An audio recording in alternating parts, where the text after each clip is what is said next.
Hello everyone, Jarek Defiler the Patient Gamer here to talk about a fun little old turn-based tactical RPG known as Battle Brothers. Before we get started, please like, share, and subscribe if you would be so kind to help me grow the channel.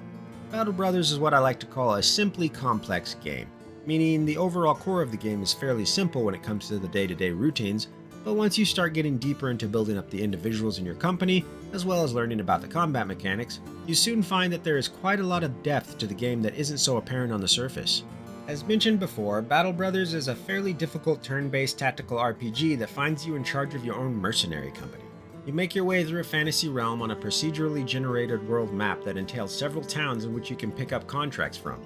The contracts will vary in difficulty and rewards, which can be negotiated. You will be sent on tasks as simple as patrolling a road and getting paid for any heads you bring in from roaming monsters or criminals, or some more complex and difficult missions such as siding with one faction and being sent to war in massive battles with the opposing faction. Which brings me to one of my favorite parts of Battle Brothers, reputation and factions. I love factions and relationship building in video games, like Morrowind, Kenshi, or Mass Effect, and Battle Brothers has a fairly simple, there's that word again, but effective reputation and faction system. As your reputation and alliances grow with one faction, it will deteriorate with that faction's current rival, finding you at odds with other roaming armies in said faction that will hunt you down and attack you on sight if you get within their territory. As your playthrough progresses, you can basically turn your allied faction into a powerhouse that eventually will start taking over the map with your help. It allows for some challenge when having to traverse through an enemy faction's borders in order to fulfill a contract, and leads to some pretty epic battles when finally storming the capital of your allies' rivals. It's loads of fun and can find you on a mission to make your clients become the rulers of all the land.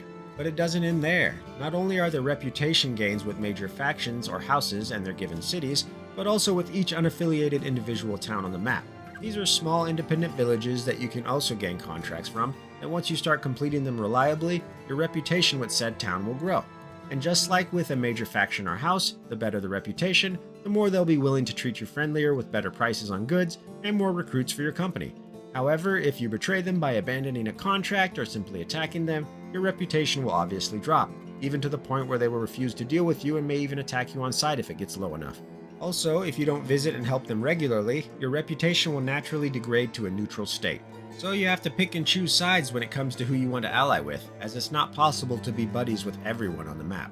Speaking of the map, as you explore and clear out the fog of war, you will discover that there are many options to be had in the realms. There are many bandit encampments and fortresses, necromancer towers, swamp nests, some monsters, and more.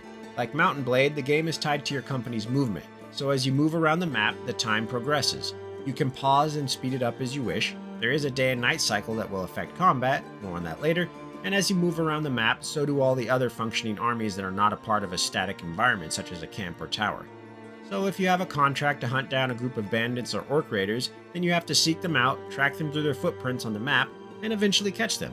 Some will move much faster than others. It's great and brings some challenge and depth to the map's interactivity. But you also may just get a contract to wipe out the local undead sorcerer in his tower. He's not going anywhere, so no rush, but generally there will be time limits in days that you can complete a contract. Fail to complete in said time, and your reputation with the hiring faction tanks. So it's generally a good idea to get the contract done swiftly. Also, you can only have one contract at a time. So if you have, say, 2 contracts from the same faction, and you want them both, you have to complete one before you can grab the other. But what this means is the one you don't take at the start may be on a timer, so by the time you complete the first contract, the other may disappear if the threat is neutralized by another company or house patrol. So you have to be smart in which contracts you take, as everything is done in real time through the map. Good stuff. Makes you use that thinker nut. As you traverse the map, you have to feed and supply your company, which means you need to be stocked with good weapons and food. As mentioned before, the pricing may vary in each given town based on your reputation. So it's generally a good idea to stick with building your rep with a specific house and some towns in order to get the best prices. But there's also an underlying economy in the game that spans across the entire map, just like Mountain Blade. Which means if you want some extra cash, you can buy high and sell low. There are items specifically made for this, such as rings, uncut gems, or fabric. Some towns they will be cheap, others will pay a good price for them, which allows you to do some mercantile work and just move goods from town to town. Perhaps not the most profitable in comparison to contracts. I'm not sure as I didn't test it out, but it allows you to make some extra moolah while passing through villages. Fairly simple system that's pretty neat. As you travel along or visit some towns, you will get random story and dialogue snippets that may have options for you to choose from, which will in turn affect an individual in your company or your company as a whole. Depending on the event, this can be something as trivial as a temporary morale boost or a little coin, to one of your soldiers changing into a cultist or becoming permanently maimed. These are pretty immersive and can sometimes really mess up your company if you lose the functionality of one of your best guys. Some people might find the random nature of this off-putting. I personally think it fits well within the game's unforgiving nature, spices things up a bit by forcing the player to make some significant decisions. And there's always save scumming in case you didn't like your first choice, unless you're doing an Iron Man campaign. Now to the heart of the game, your company, its individuals, and combat. For starters, you can name all your dudes, as I have here. You can even give them your own titles. Each merc will have to be equipped by you and built in a specific way for a specific task. Here's where the game's complexity truly comes forth. In Battle Brothers, you will lose men. It's inevitable. So growing attached to some guys can be an emotional detriment if you're not willing to save scum like yours truly. I'm sorry, my heart just can't take losing pumpkin rolls or barbecue beef ribs from Phil's Barbecue. They must live on. So in order to try and keep your boys alive as long as possible, I found it's best to A. Play on the easiest difficulty, which will reduce enemies faced and give you a hit chance increase while lowering theirs. And B. Much like Darkest Dungeon, focus on a select few guys to beef up, make them your core of the company, and then kind of build around them. Naturally, you don't have to do it this way, it just worked for me. Now, there is a great deal of complexity and numbers for those who enjoy theory crafting in Battle Brothers' perk system. There are a plethora of different options and builds you can do here, from heavily armored two-handed swordsmen, to lightly armored crossbow-wielding snipers, to mason shield frontline tanks, to midline pikemen that attack past your front line. Weapons and armor play a significant role in how your mercs fight and move around the field of play. Even a bowman and a crossbowman are going to have different play styles. There are weapon mastery perks, heavy armor perks, perks that make your mercs have less fatigue and more dodge, some that allow for parry options, some that add a reach advantage with two-handed weapons, some that reduce all negative traits on your guys to one turn, and much, much more. There is a lot here that allows for some pretty hardcore number crunching and tactics. Those that like to really get into the numbers and stat portions of video games will love this. There are so many possibilities and almost hidden mechanics behind the combat and perk system that one's brain is likely to explode at its complexity. But here's the cool part. You don't have to. There is enough information and, dare I say, guidance to allow for a more casual approach like mine. I'm very much a casual patient gamer that doesn't get too deep into theory crafting or numbers crunching. I leave that to my wife and little brother. I'm very much a plug and play kind of guy. So you might think the game's combat and perk mechanics will be intimidating to someone like me, given its complexity and that I'm a moron. But it's not. It's actually very easy to grasp and make effective. I got 200 days into a playthrough without losing more than 5 guys. Now, will I be optimizing my builds with a casual approach? Absolutely not. The harder work will pay off, but you don't have to is all I'm saying. However, if you want to, the option is there. So Battle Brothers ultimately has something for everyone in that regard. On to combat. This is where you will probably be spending the majority of your time in Battle Brothers, the field of play. First off, if you don't dig turn-based combat, Battle Brothers is not for you, because not only is it all turn-based, but it's also fairly difficult compared to similar titles. The game is very unforgiving and ruthless not only in its theme, but its combat as well. Depending on the fight, some of your guys might get one shot before your turn even starts. Some might get ganged up on and surrounded right out the gate. Some might be driven mad by necromancers. The field of play is hex-based, making unit placement very important, perhaps the most important aspect of combat. You will generally want a tanky front line with shield and spear walls, your archers in the back, and a healthy dose of pikemen and two-handed warriors to deal some heavy damage. How you place them on the field can lead to victory or defeat. You also have to take into consideration what enemies you're going up against. Orcs will charge into you head-on, smashing against your spear wall, while wolves will simply jump past your front line and go after your archers. These ghoul things will eat corpses on the battlefield and grow stronger, eventually being able to eat one of your guys that you have to focus down in order to free your merc. Lots of unique enemies with unique abilities that make the combat really interesting and challenging from battle to battle. You can't go into every battle the same way most of the time. You have to think and switch up strategies based on the enemy. But there's also other factors involved in combat that force you to think, such as terrain. If you go into a forested area, plan on having lots of obstacles in the way that may block your bowman's shots. If fighting in a swamp, plan on having reduced action points, movement, and hit chance due to the mud slowing you down. Hills will grant height benefits for archers, as well as put all the guys on lower terrain at a disadvantage from both melee and range. Fighting at night will grant less hit chance due to the darkness, and that's not even mentioning your enemy's passives. Lots of factors depending on the environment.